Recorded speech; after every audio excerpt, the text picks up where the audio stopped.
8:35 de la mañana, seguimos en ampliación de noticias. Mónica Delta y Carlos Villarreal los acompañamos el día de hoy. Vamos a tomar contacto con el doctor Miguel Palacios Celi, decano nacional del Colegio Médico del Perú. ¿Cómo está, doctor Palacios? Bienvenido a ampliación de noticias. Hola, Carlos y Mónica, buenos días. Buenos días, buenos días. El Colegio Médico del Perú.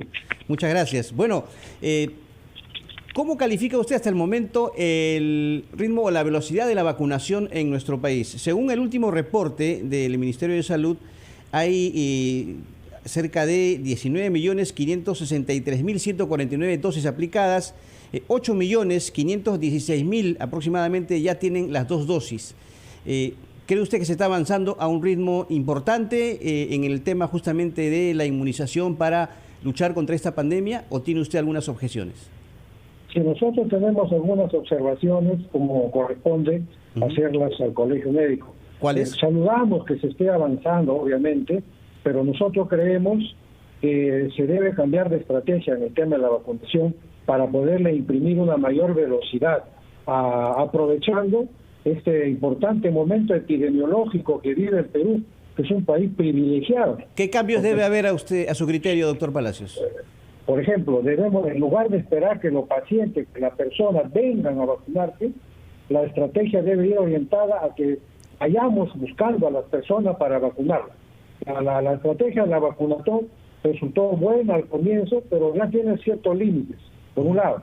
Por otro lado, hay que hacer, hemos dicho, buscar a las personas que están rezagadas. Primero, hay que investigar por qué no van a vacunarse, qué está pasando, qué grupos son los grupos etarios que rechazan la vacuna o que no van, dónde trabajan, dónde viven, buscarle, hacer entrevistas, cuál es la causa de esto, hacer un poco de investigación, hacer ciencia, no estar en modo empírico, y de esta manera, identificar las causas, poderlas superar. Por un lado. Por otro lado, creemos que es el momento que se vacune en los establecimientos del primer nivel de atención, de manera rutinaria. Ya poner las vacunas ahí para que la gente sepa y acuda a estos establecimientos. Por ejemplo, estamos hablando de las cadenas de farmacias, de las boticas. ¿De qué estamos hablando? ¿Cuál es la propuesta alternativa que tendría usted? Estamos hablando de 8.050 establecimientos de salud del primer nivel de atención, de los cuales cerca de 2.000 establecimientos son 1.3, 1.4. O sea, son casi hospitales o centros médicos que tranquilamente pueden ya vacunar con todas las atenciones médicas de caso, porque tú sabes que en cada punto de vacunación tiene que haber médico que esté vigilando las reacciones, etcétera, de las personas vacunadas.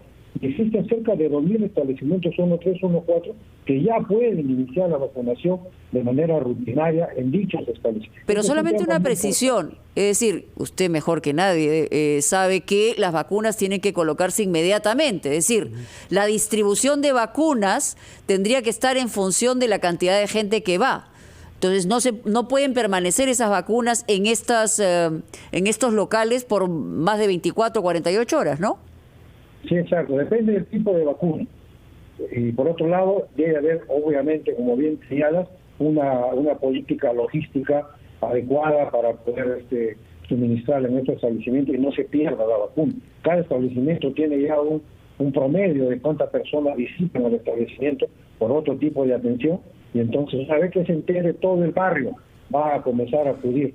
Eso es lo que plantea también la plataforma de ciudadanos de política pública en salud y en derechos humanos, barrio por barrio, lo que nosotros le hemos llamado el rastrillaje, buscar a los que no se quieren vacunar, buscarlos casa por casa o barrio por barrio. Creo que esa estrategia ya es necesaria en este momento. Doctor, ese es el cambio que estamos pidiendo. Doctor Palacios, el gobierno ha dictado algunas medidas nuevas, ¿no?, en la lucha contra la COVID-19. Una de ellas, por ejemplo, es que el toque de queda ahora es a partir de la 1 de la mañana hasta las 4. Era de 12 a 4, pero ahora es de 1 a 4. Toda la semana, Lima y Callao incluidos. Y además, los que tengan 2 vacunas no necesitan prueba molecular para ingresar y salir del país. Usted, como decano, ¿está de acuerdo con estas medidas? Hay más, por supuesto, pero le pregunto por estas dos. Sí, exacto. Todas estas medidas siempre tienen un riesgo. Relajar algún tipo de restricciones siempre tienen algún riesgo sanitario, y más aún en tiempos de pandemia. Pero estas medidas que ha dado en el último decreto supremo es el reflejo del momento epidemiológico que estamos viviendo. Estamos viviendo que todos los indicadores y parámetros que ustedes y todo el Perú bien conocen están en una caída, están descendiendo. Ya tenemos 4 meses y más en este descenso. Es muy importante este momento epidemiológico para reforzar el sistema. ¿Usted cree de que salud, el Ejecutivo está riesgo. relajando un poco las condiciones? Sí, claro, la flexibilización o el relajo de las restricciones tiene riesgo porque son necesarias en el momento epidemiológico que vive. Y nos va acostumbrando a vivir lo que vamos a vivir durante mucho tiempo, a convivir con el virus. Pero ¿cuál es el riesgo? ¿Cuál es la desventaja? La desventaja es el mensaje que manda de la paciente, que tiene que haber una comunicación para poder convencer a los pacientes, a la persona. El mensaje es que induce a que vivimos una normalidad y que no es necesaria la protección respiratoria y que, bueno, fíjate cuarentena de 1 a 4 de la mañana, que todo el mundo duerme a esa hora, es como si no existiera ya ningún tipo de restricciones, podemos salir a cualquier hora, quedarnos hasta tarde. Entonces debe ir aparejado una campaña de comunicación e información que están habiendo 175 fallecidos por semana, 800 fallecidos por semana, 800 dolorosas muertes por COVID por mes. De tal manera que ahí está viva todavía la pandemia. El mensaje de relajar las restricciones debe ir acompañado de una comunicación que aún estamos en pandemia y que las medidas de protección respiratoria deben continuar. Ahora, lo que han señalado en estas nuevas medidas donde se reduce el tiempo de toque de queda y, en fin, se abren otras posibilidades, tiene que ver con temas que están vinculados a la economía, pero son solamente hasta el 19 de septiembre. O sea, lo que ha determinado el gobierno en esta oportunidad es que sea un umbral menor, primero para testear cómo van las cosas y segundo para ver si es que efectivamente comienzan a darse casos que nos generen preocupación respecto a los valores que usted ha señalado. Por supuesto que una vida, aunque es una vida, igual debe tener un valor, pero en este momento los niveles están mucho menores que lo que hemos estado en situaciones de primera y segunda ola. Exacto, Mónica, como bien dices, estas medidas tienen un tiempo, 15 días, y eso lo aprendimos en la primera ola, cuando se dan medidas cada 15 días, que era insistencia del colegio, pero que se pueden revertir en cualquier momento.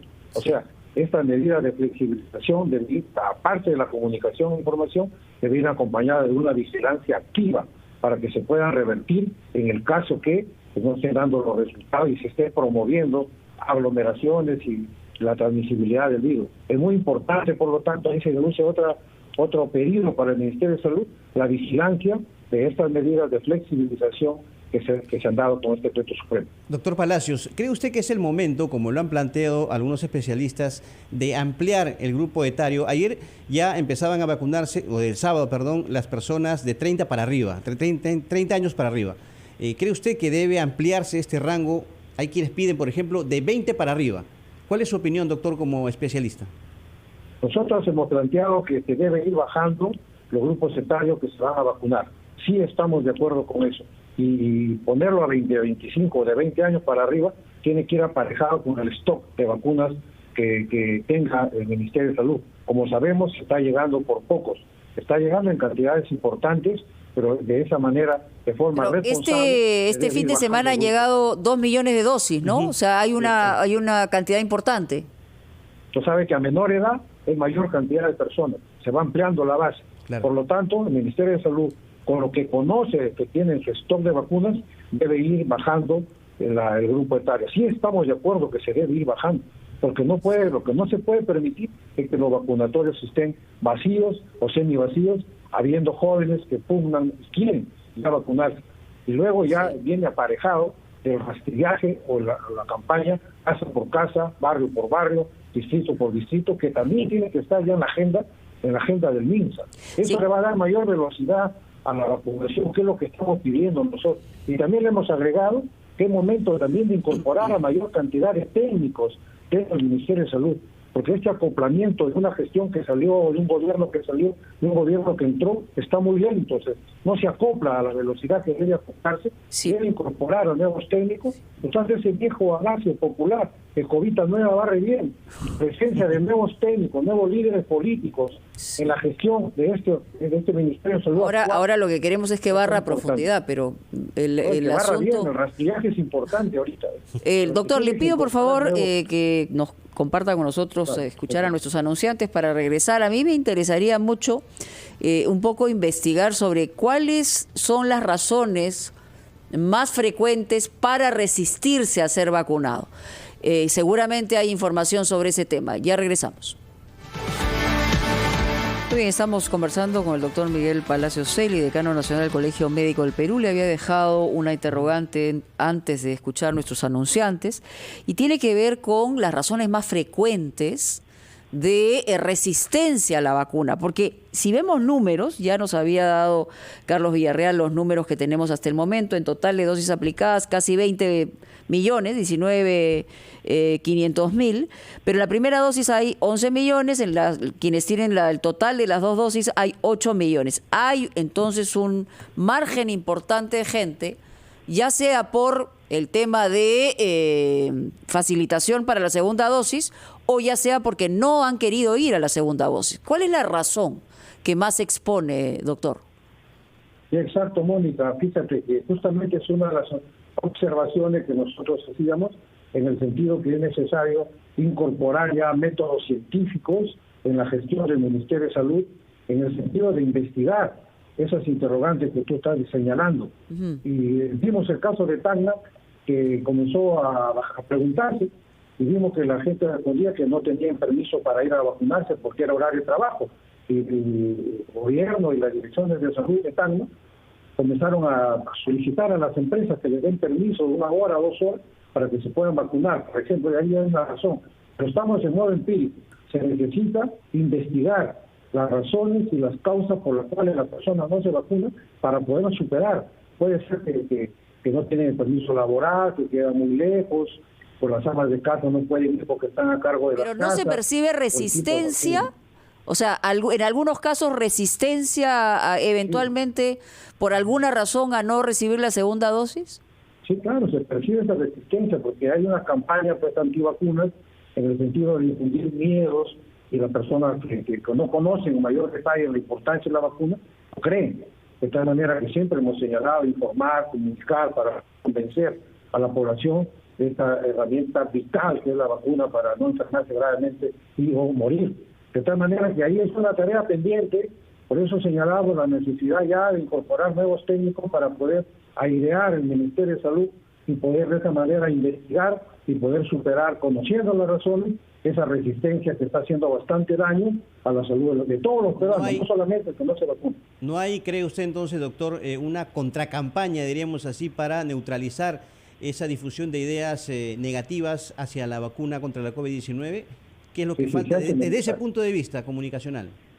Si se hace necesario una contracampaña para poder disipar los miedos y las dudas que algunas personas pudieran tener debido justamente a esa campaña de desinformación que se han dado desde hace bastante tiempo. Ahí es una tarea pendiente, pero además hay que investigar qué otras razones existen para poderla superar, porque si no le dan permiso, bueno, entonces hay que poner vacunatorios ya no sábado y domingo, sino horarios más grandes en las noches para que después que salgan del trabajo pudieran vacunarse las personas que tienen ese problema laboral. Y otras razones más que pudieran sacarse como conclusión después de una investigación. Y la percepción que ustedes tienen como médicos es que, por ejemplo, hay en el caso del interior del país, en algunos lugares específicamente, más resistencia a vacunarse que en la costa del país. Sí, bueno, hay más resistencia en Lima y en algunas ciudades de la costa, efectivamente. Ah, más en Lima. Sí, exactamente, hay una resistencia en Lima.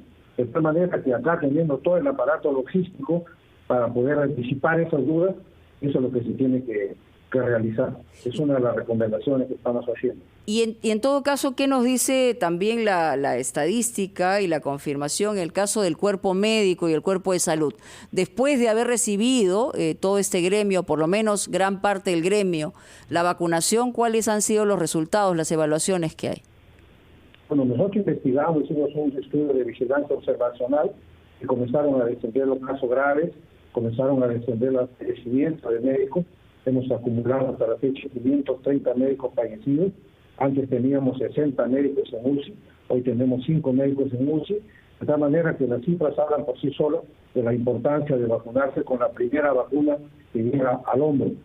Así que esa tarea nosotros lo ratificamos y es el mejor ejemplo para que puedan disipar algunas dudas que pueda haber en cierto sector de la población, justamente impulsada adrede por ciertos grupos de personas, de tal manera que nosotros seguimos vacunados con esta doble dosis de Sinopharm, nos estamos aprestando a iniciar, cuando llegue el momento, la tercera ola, porque no se sabe, es impredecible. Toda pandemia, por definición, es impredecible y es errática.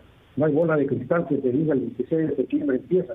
No existe, todos los parámetros siguen a la baja. Todos aquellos que anunciaban que tal fecha comenzaba la tercera ola, se han equivocado, como lo demuestran los hechos. Por lo tanto, la población debe tener ese espejo de los médicos y personal de salud que se vacunaron con la Sinopharm y las cifras nos están justamente mostrando que funcionan. Claro, cuidándose, obviamente, invitando a las personas que tienen comorbilidades exponerse indebidamente a un contagio, porque con las comorbilidades, médico o no médico, va a sufrir las consecuencias de la pandemia. Doctor Celis, según el informe del Ministerio de Salud, hay 2.155.000 casos confirmados de COVID-19.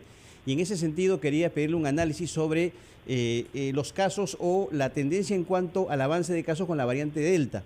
Es cierto que no llega todavía a superar el número de casos con la variante Lambda, que es la predominante, pero ¿cuál es su evaluación respecto a los casos confirmados de la variante Delta y la forma como se está ampliando el número en estos últimos días? Sí, exacto. Lo que existe en el Perú, Carlos, desde hace algunas semanas, es una lucha ecológica, una batalla entre las variantes virales de la COVID-19, una batalla por lograr mayor presencia en el país. Ajá. La Lambda sigue siendo predominante, la Gamma también en el nororiente también tiene su espacio, la Lambda en Lima, en la costa norte y en algunos lugares de la sierra, y la Delta que no logra aumentar en la forma que algunos pensaron que podía ser. Recuerda el caso de Arequipa, sí, donde estalló Arequipa hace una semana, hubo 2 casos Delta identificados y se pensó que a punto de ahí se iba a iniciar el... Pero esa es una buena noticia, ¿no? O sea, digamos que no haya podido expandirse, ¿no? Todavía. Sí, ¿no? Como hemos dicho, nos conviene que la Lambda se esté defendiendo muy bien e impida que la variante Delta logre instalarse, porque la Delta, como ya sabemos, tiene un crecimiento explosivo y de esta manera en 3, 4, 5 semanas puede llegar a la cima y eso puede traer un colapso al alicaído del sistema de salud en el país. De tal manera que esta lucha ecológica que existe, esta batalla entre estas variantes virales, hasta la fecha nos está favoreciendo, entre comillas, en el sentido que no deja que la variante Delta logre más presencia. Pero aparte de la vacunación, que es un factor importante, ¿por qué cree usted, doctor, o qué factores piensa han influido para que no haya una expansión de la variante Delta? Justamente por la presencia de la Lambda, pero eso no deja que la Delta se apropie de las personas en el Perú. Pero eso también tiene su límite, no va a ser así siempre. Llega un momento que, llegan a un consenso estos grupos, estas variantes virales, y se puso un acoplamiento y empieza a disparar los casos. De ahí la importancia de no perder, y lo subrayamos, la costumbre de la protección respiratoria, y ahí la necesidad que el MINSA, además de la vacuna, que debe cambiar de estrategia, debe incluir la velocidad, también debe hacer intervenciones de salud pública, los cercos epidemiológicos, mayor cantidad de pruebas moleculares para poder identificarlos, sobre todo asintomáticos, y poderlos aislar. O sea, la lucha es paralela. No todo es modo vacuna, sino también intervenciones sanitarias para impedir justamente que crezcan y avance y se apodere la Delta del país, de las personas. Ahora, decíamos solamente para concluir, doctor, hay una cosa que es importante, es decir, todas las vacunas que llegan a un centro de vacunación tienen que utilizarse. Y ahora lo que hemos percibido es que hay bastante menos presencia en distintos vacunatorios. Allí es donde debería el gobierno probablemente o las medidas dar mayor flexibilidad para quien llegue en el momento que está en un vacunatorio, finalmente más allá del grupo etario, se pueda vacunar, porque lo que uno no puede pensar es que se puedan eventualmente perder las vacunas, ¿no? Sí, exacto. Tiene que haber ahí presencia de inteligencia sanitaria para poder utilizar bien esta flexibilización que tú dices, porque pudiera haber que no esté registrado o quiera hacer uso de una tercera vacuna, Entonces, toda esa logística, también el MINSA tiene que ponerlo en práctica. Por eso decíamos nosotros que tiene que incorporar nuevos técnicos que le permitan utilizar, por ejemplo, estas herramientas de inteligencia sanitaria para poder flexibilizar, llegado un momento, y impedir que las vacunas estén regresando nuevamente a escenario porque no se utilizaron en un punto de vacunación. Doctor, así sí. que ahí estamos claros. Sí, adelante, Carlos. Doctor, una pregunta muy concreta. Se está planteando ya, se está concretando inclusive en estos momentos, en esta etapa, el retorno a la semipresencialidad en los colegios. ¿Cree usted que es una medida conveniente, tomando en cuenta que se viene justamente una tercera ola? ¿Es el momento de volver a la semipresencialidad? Se lo pregunto como médico. Bueno, nosotros entendemos que está en un plan piloto, que es muy importante los resultados de ese plan piloto, por un lado. Por otro lado, a la larga, tenemos que acostumbrarnos a convivir con este virus. Ojalá que al final se convierta en una enfermedad endémica de poco impacto con el paso de los meses, o se convierta en una enfermedad epidémica estacional, que solo nos va a hacer daño en época de invierno como la influenza. Claro. Mirado desde ese punto de vista, es importante que toda medida como la semipresencialidad debe ir acompañada de los mensajes estrictos del distanciamiento social, de la protección respiratoria y evitar, o sea, controlar las aglomeraciones en lugares donde se va a aplicar el plan piloto. Muy bien, doctor Miguel Palacios Celi, muchas gracias por estar con nosotros en Ampliación de Noticias. Vamos